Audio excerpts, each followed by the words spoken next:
Good morning mga kapastulan. Ito naman po, bumalik na kami sa aming farm upang aming tingnan-tingnan ang kalagayan. Ito po pala at marami pala pong patola dito na aking tinanim na bunga na upo uli. Yan po, oh, yan. Yan po sila. Yan po sila, oh. Yung mga patola. Tapos, yan po ang mga bunga. Yan po, ako po nagtanim yan. At napapakinabangan naman po ni Elmer na aking tauhan dito. Yan po. Maging ang talbos po ng patola klaseng yatang kinakain o yung pinakabulaklak o kung ano yun. Ayan po, oh, yan oh. Kaya nakakawili po pumunta dito mga kapastulan. Ayan po siya natarbaho po ni Elmer. Inayos po niya. Yan po ang gagalaan naman. Dinala ko po ngayong araw na to ang aking mga kambing mula sa Batangas. Itinaravel ko po sa pamamagitan ng tricycle. Yung kolong-kolong. Ako po rin na nag-drive. Nagsama lang ko na isang tao. Dito po. May dala po akong 3 babae, doe, and then 1 buck na ready to breed. Ayan po, ang ganda na. Oh. Ganda po dito. Naayos na po namin ang kalagayan ng aming farm uli. So far medyo may kalat lang pero okay lang. Yan po ang mga kambing namin. Yan po sila. At very happy.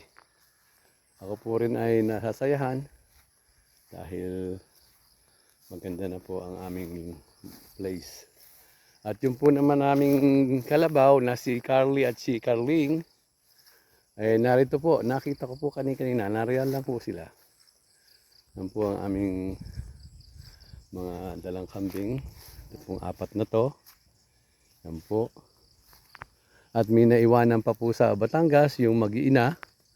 Sa kasamaang palad po, at hindi magandang balita, namatay po yung isa kong anak ng kambing doon dahil 3 nga po sila. Hindi po yung isa masyadong nakakasuso. Nahihirapan po ako magpasuso. Kaya yun, namatay po. Nabawasan po ng isang anak pero malalakas po yung mga naiwanan. Malalaki po ang kanilang mga katawan. Ito po.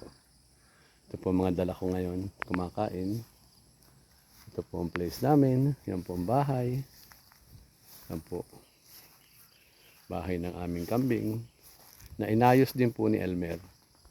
Pinaganda po. Kaya okay na po ngayon. Yan po ang update ko ngayon sa inyo. At isa pa pong problema ko pala, itong kubo na to ay aayusin pa uli ang barnis. Hindi pa po nagagawa dahil nasa malayo po kasi akong lugar Yan po. Maging dito po ay mauubos na po ang manok ko dito. Kaya pag naubos po, ito-tour namin ito bilang isang bahay uli ng kambing. Yung isang ito. Akin pong iuwi na ngayon ng mga manok. Ang aming ipa-fried chicken, tinola. Yan po. Yan po ang aming gagawin.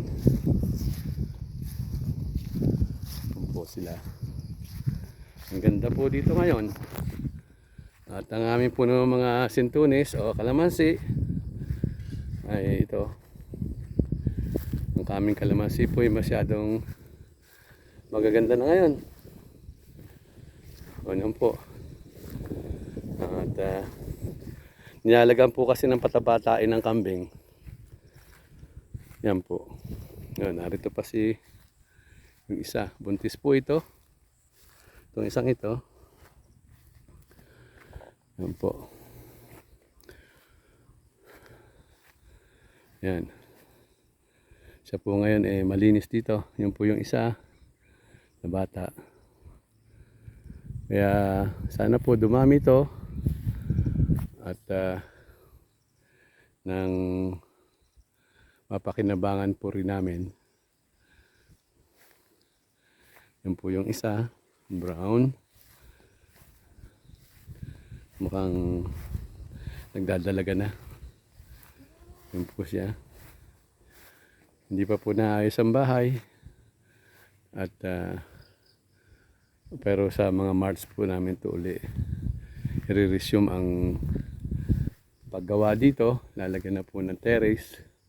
Meron na pong materials, kaya lang po hindi pa nagagawa. Ang kulang po lang ay labor. Iniwanan po kasi kami ng aming nagtatrabaho dito, nagpunta sa Maynila. Kaya yon. Meron din po kaming 2 pusa. Yan po. Yan po ang lugar na ito. Yan po ang lugar. Oh, yan po. Sige po.